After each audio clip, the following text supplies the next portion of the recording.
Hello guys, kumusta kayo? This is Ron's Mix TV at welcome po sa aking vlog. For today's vlog guys ay may pupuntahan tayo isang customer. Pumotor daw niya ay hindi maandar.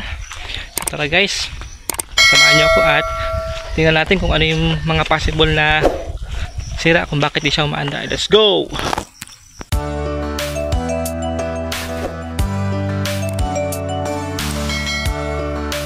And guys, bababa na naman tayo ng bukid. Let's go! Medyo makulimlim. Sana hindi magtuloy yung ulan.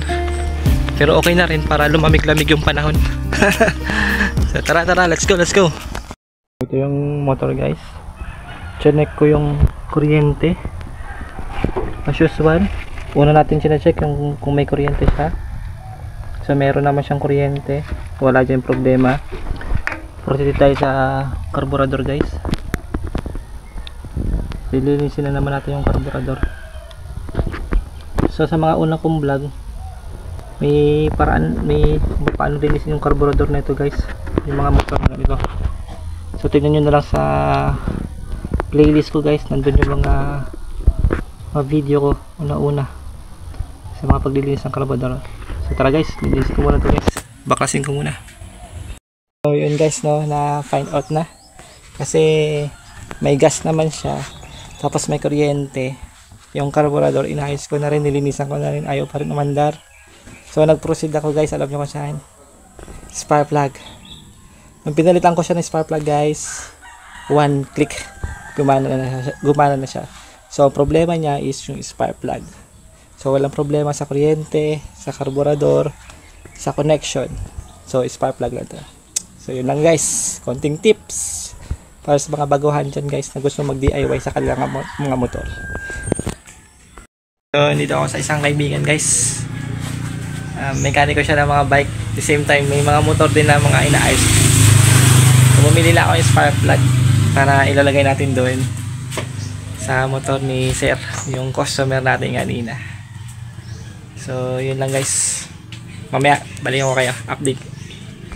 Ito guys, so yung spark plug, maganda pa naman yung itsura niya, kaso napupundi siya talaga. So need talaga tong i-replace kapag ayaw niyang gumana ng motor. So yun lang guys, pauwi na tayo.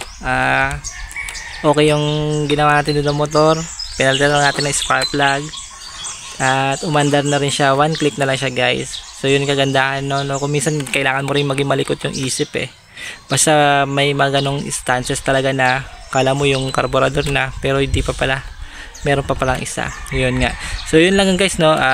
Kapag na-check mo na may kuryente, may gasolina naman, nalinis mo na yung carburetor at hindi pa rin umaandar, mga possible na ano niya na reason kung bakit hindi, spark plug i-check mo rin, tapos yung sa valve clearance check mo rin kasi baka mamaya tukod na siya, so hindi rin aantar yung isang makina, no.